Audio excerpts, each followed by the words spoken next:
हाथ पीछे लो। नीचे नीचे नीचे नीचे नीचे आउट हो रहा है इसीलिए। और नीचे नीचे संकेत आ जाओ, संकेत आ।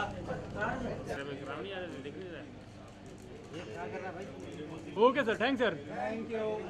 तो आपको लगता है कि थोड़ा सा कंट्रोवर्सी भी हो सकता है, क्योंकि जो चीज़ें पोस्टर में दिखाई दे रही है, अगर आप उस बारे में कुछ बात करना चाहें एक धर्म को लेके जो नहीं, कंट्रोवर्सी की बात है ही नहीं है, ऐसा कुछ उसमें कंट्रोवर्शियल है ही नहीं है मेरे हिसाब से। तो जैसे जो स्टोरी मिलती है हम लोगों ने उस तरह उसको एक्सपेरिमेंट करने की कोशिश की, बस उसमें कंट्रोवर्सी का तो कुछ नहीं। और sir as a director Rajat sir के साथ काम करने का एक्सपीरियंस अनु सर के साथ काम करने का एक्सपीरियंस एक्सपीरियंस क्या, मैं तो बहुत जूनियर हूँ सर से मैंने उल्टा सीखा है काफ़ी कुछ। अभी तो काम करना बाकी है अभी तो बहुत कुछ करना बाकी है और अच्छा होगा। अच्छा ही होगा।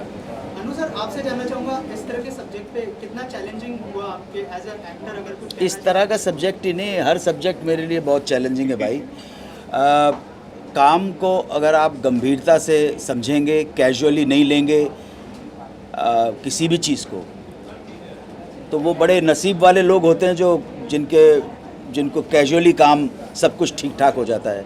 हमें तो एक एक पैसे के लिए बहुत कड़ी मेहनत करनी पड़ी है, एक एक रोल के ऊपर बहुत ज़्यादा वर्कआउट करना पड़ा है, बहुत ज़्यादा कंसंट्रेट करना पड़ा है। तो कोई भी फिल्म हो, अभी कमल चंद्रा की फिल्म है, अगले साल ये दूसरी कोई फिल्म बनाएंगे, वो ऑफ़र करेंगे नहीं करेंगे, मैं तो हर फिल्म के लिए बहुत मेहनत करता हूँ। तो एक सवाल है मेरा, अनु सर का आपने कास्ट किया है, जो अपने आप में टैलेंट के प्रतिभा में कूद के भरी है, कितना आसान या मुश्किल होता है अनु सर को रोल देना और अनु सर का फिल्म में आना? क्या अनु सर का हमारी फिल्म में आना हमारी खुशनसीबी है कि ये हमारे साथ काम कर रहे हैं, और इनके जैसा एक्टर शायद हमारे हिंदुस्तान में नहीं है। He is a very talented man in our industries. हम बहुत खुश हैं इनके साथ काम करने के लिए, हम बहुत उत्साहित हैं, हमारी पूरी टीम। और हमारे साथ में 2 और एक्टर्स हैं, मनोज जोशी जी हैं, उनको भी ऑन बोर्ड हैं हमारे साथ में, वो भी, एंड अश्विनी कालशेकर भी हैं। वो अभी प्रेजेंट नहीं हो पाई हैं, वो भी शूट पे कहीं बिजी हैं हैदराबाद में, एंड मनोज जोशी दिल्ली में बिजी हैं, इसलिए वो नहीं आ पाए। सर की कैरेक्टर के बारे में थोड़ा सा अगर नजर डाले, या काफ़ी अलग, काफ़ी डिफरेंट, बहुत इम्पोर्टेंट कैरेक्टर, मेन कैरेक्टर है। Right he is a lead. कुछ बता सकते हैं अगर दर्शकों? ये बताएंगे। कैरेक्टर का बहुत ज़्यादा अभी रिवील नहीं कर पाएंगे, बट ये है कि सर के साथ चीज़ें बहुत आसान हो गई। जो हम लोग सोच रहे थे बहुत, तो अगर सर इतने एक्सपीरियंसड है, हमारे सीनियर हैं, तो जो बहुत मुश्किलें चीज़ें थी, बहुत सर ने बिल्कुल उनको आसान बना दी। ये देखिए, आप सभी पूछेंगे, लेकिन अपने आप में कमल चंद्रा जी का और रवि गुप्ता जी का जो प्रोजेक्ट है ये, और उसका जो टाइटल है, वो अपने आप में इतना सिंबॉलिक होते हुए भी बहुत प्रोमिनेंट है और बहुत क्लियर है। हम 2 हमारे 12। आप समझे, मुट्ठी खुलने से पहले अंदाज़ा तो हो गया है कि इस मुट्ठी में चांदी है, सोना है कि डायमंड है। तो वो टाइटल अपने आप में बता देता है और अंदाज़ा लग जाता है। वैसे कभी मुझे मैसेज एक मिला था अपने लोगों के बारे में, हम सब के बारे में, भारतीय लोगों के बारे में। तो मैसेज ये था कि हम जो इंडियंस हैं, जो भारतीय हैं, हिंदुस्तानी लोग हैं, इंडियंस हैं, हम स्वभाव के बड़े शर्मीले होते हैं। सही बात। हम इंडियन स्वभाव के बड़े शर्मीले होते हैं। तो शर्मा शर्मी में 130 करोड़ हो गए, तो बोलो किसी दिन खुल के सामने आ गए तो पता नहीं क्या होगा। आप समझे ना, ये अनु सर बहुत लिमिटेड देख पा रहे हैं आपको, स्क्रिप्ट्स वगैरह कुछ गिने चुने कर रहे हैं आप, क्योंकि आपके चाहने वाले आपको और देखना चाह रहे हैं, बट एनी काइंड ऑफ गिन चुन के ही चीज़ें कर रहे हैं, वैसे कुछ है recent time में?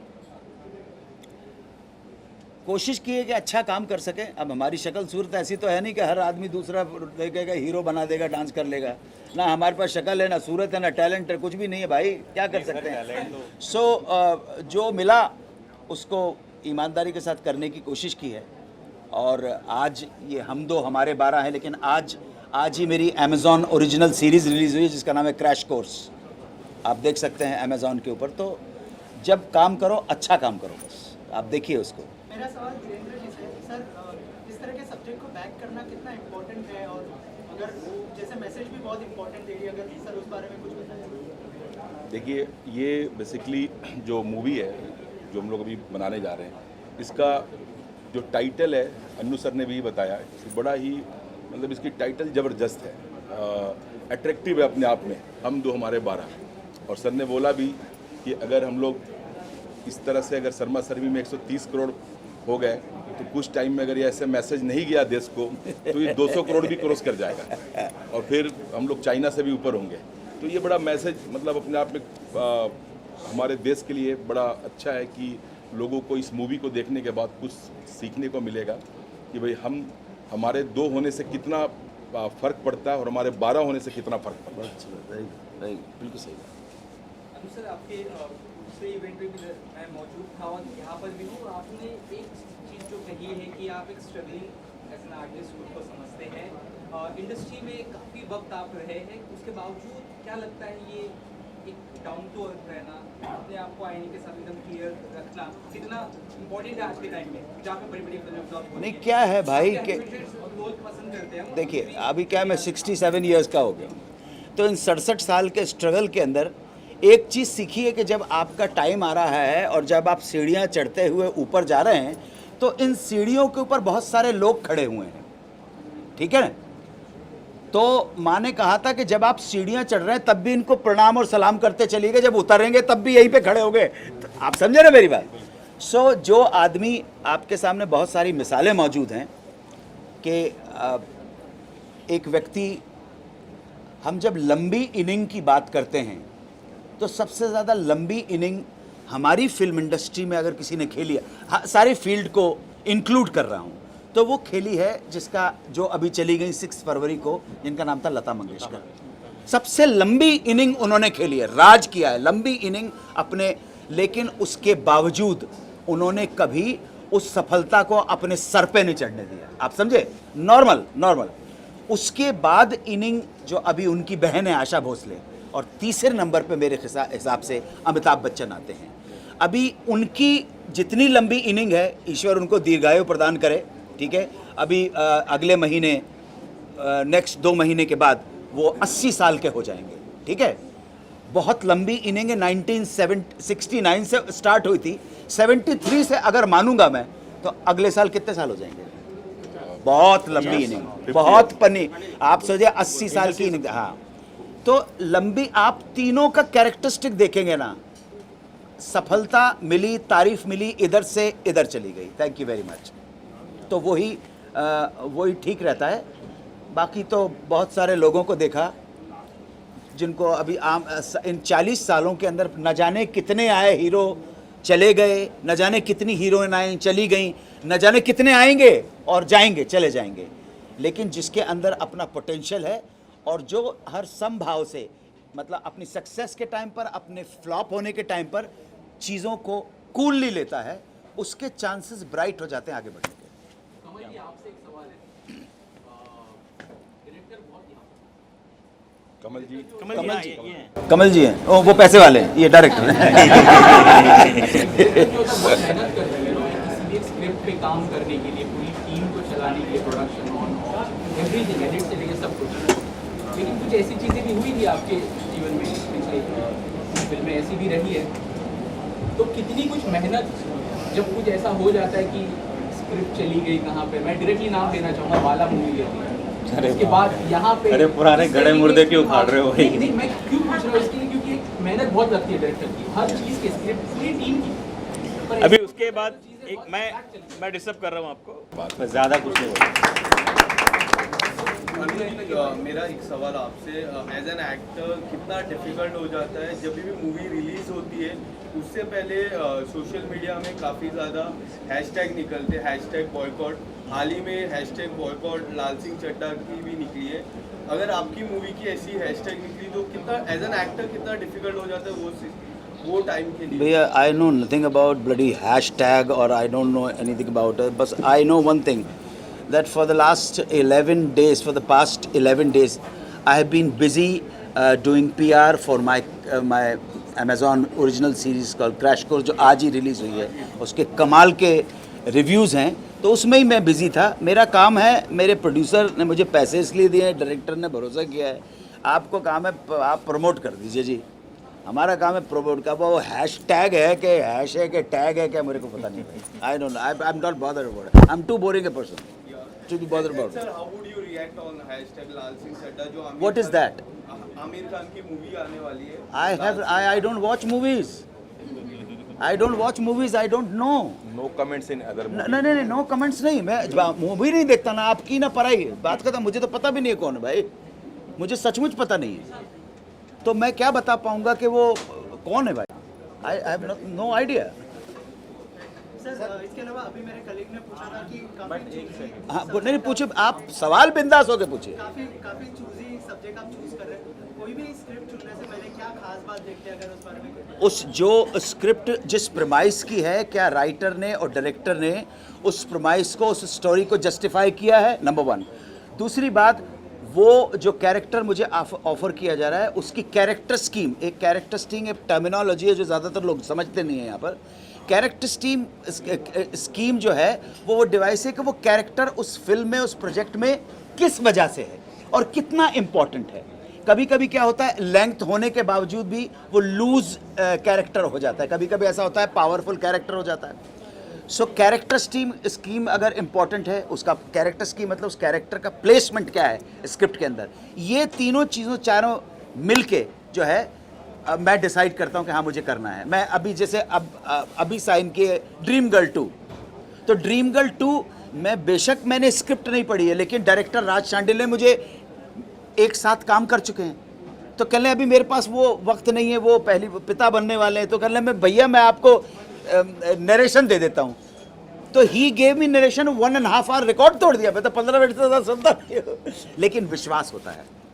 अब इनके ऊपर पहली बार काम कर रहे हैं, अगली बार इनसे पूछेंगे भी नहीं क्या है, विश्वास हो जाए. बहुत इंपॉर्टेंट है कि हाँ यार ये मेरे कैरेक्टर को बर्बाद नहीं करेंगे, मुझे प्रॉपर जस्टिफाई करेंगे सारी की सारी.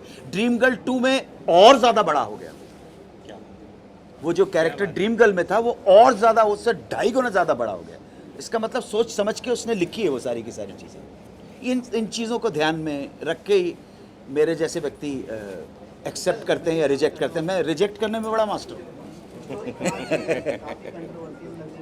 अरे भाई कंट्रोवर्सी मत बोलो इतना, कुछ भी कंट्रोवर्शियल नहीं है. पॉपुलेशन के लिए बात है भाई, जिस तरीके से पॉपुलेशन बढ़ रही है तो चाइना को छोड़ देंगे, उसके बोले कंट्रोवर्शियल नहीं है. नहीं आप मुझे बताओ आप क्या कंट्रोवर्सी क्या चाह रहे थोड़ा जोर से बोलेंगे, आवाज नहीं आ रहा. आराम से बोलो, कोई प्रॉब्लम नहीं है. यूपी में तो बैन है, मतलब तो हमारे ये स्टोरी कहाँ है उसके बारे में, किस स्टेट में है, कहाँ से है? ये यूपी की स्टोरी है, यूपी में लखनऊ वहाँ की पे तो स्टोरी है. योगी जी ने कर रखा है, हम लोग हमारे भाई उन्होंने क्या कर रखा है पता नहीं है, बट ये यूपी की लखनऊ की स्टोरी है. देखिए, अब आपके सवाल का मैं जवाब देता हूँ. इधर उधर की बात ना घुमा के, एक डायरेक्टर के पास एक सब्जेक्ट आता है, एक राइटर सब्जेक्ट को लेके आता है, एक आइडिया को लेके आता है. डायरेक्टर और राइटर के बीच में एक परफेक्ट कोऑर्डिनेशन होता है कि हम कहना क्या चाहते हैं, वो इम्पॉर्टेंट है. कहना क्या चाहते हैं. अगर आप इसका हिस्टोरिकल रेलेवेंस देखेंगे, वहाँ बैन है, वहाँ बैन नहीं है, ये वो नहीं है सब्जेक्ट. ये विट और ह्यूमर के माध्यम से, विट और ह्यूमर के माध्यम से, मैं कॉमेडी भी नहीं हूँ, विट ह्यूमर विनोद प्रिय के माध्यम से एक गंभीर समस्या को समाज के सामने लाने का प्रयास है. ये फिल्म बन जाएगी तब आपको पता पड़ जाएगा कि हम किस जोन में काम कर रहे हैं. मैं कि आपकी 2 बैक टू बैक फिल्म से आ रही है, कोई बूंदी रायता और हम लोग हमारे, तो ये दोनों किस तरह से आप रिलीज करने वाले, कोई डेट है, कुछ ऐसा बताइए ऑडियंस को, क्योंकि हम सिर्फ अनाउंसमेंट सुने, रिलीज डेट चाहते हैं. रिलीज डेट हमारा बूंदी रहता है कि हम प्लान कर रहे हैं सितंबर का प्लान चल रहा है हमारा. एंड हम तो हमारे 2023 में उसको रिलीज करेंगे हम. एज अ चाइल्ड आर्टिस्ट इन दोनों से जानना चाहूँगी, बच्चे लोग को इनको कैसा लगा अभिजीत के साथ काम करके, क्या कुछ कहना चाहते नहीं, अभी तो काम करेंगे, अभी तो स्टार्ट करने जा रहे हैं. लेकिन विश्वास दिलाता हूँ अच्छा ही लगेगा. हैं? एक्साइटमेंट कितनी है? बच्चों से क्या पूछ रहे हैं अभी. बोलिए क्या बोल. मेरी एक्साइटमेंट बहुत ज़्यादा है बिकॉज मैंने इनकी ड्रीम गर्ल मूवी देखी थी, तब से मैं इनकी बहुत बड़ी फैन हूँ. ठीक है, और थैंक यू वेरी स्क्रीन हमारी एक और मूवी में ऑलरेडी काम कर चुकी है, बूंदी रायता में. बताया अगले मंथ आने वाली है और बड़ा अच्छा रोल इसने काफी किया बड़ा है. रोल आप देखेंगे, काफी टैलेंटेड है, टैलेंटेड भी है. बड़ा धमाका वाला हिसाब है इसका. आज आप लोगों के सामने ये पहला दिन है, पोस्टर लॉन्च का दिन है. ये पोस्टर लॉन्च की पोस्टर लॉन्च का अभी प्रथम चरण है. इसलिए अगर आप इसके अंतिम चरण की बात करेंगे कि फिल्म ने कैसा शेप लिया है, तो प्रथम चरण है भाई, फर्स्ट स्टेप है। उस पर हम सब लोगों ने, हमारे प्रोड्यूसर ने, रवि गुप्ता जी ने आप सब लोगों को आमंत्रित किया। आप सब लोगों का सहयोग चाहिए। पोस्टर लॉन्च हो गया, हम 2 हमारे 12, बात खत्म हो गई। बस बड़ी सिंपल सी बात है। और कुछ पूछिए। पे दिखाए, इसीलिए मुझे चुना गया कि हम तो हमारे इसलिए हमने नए टैलेंट को बढ़ावा दो भाई, नहीं देना चाहिए, बिल्कुल सही बात है।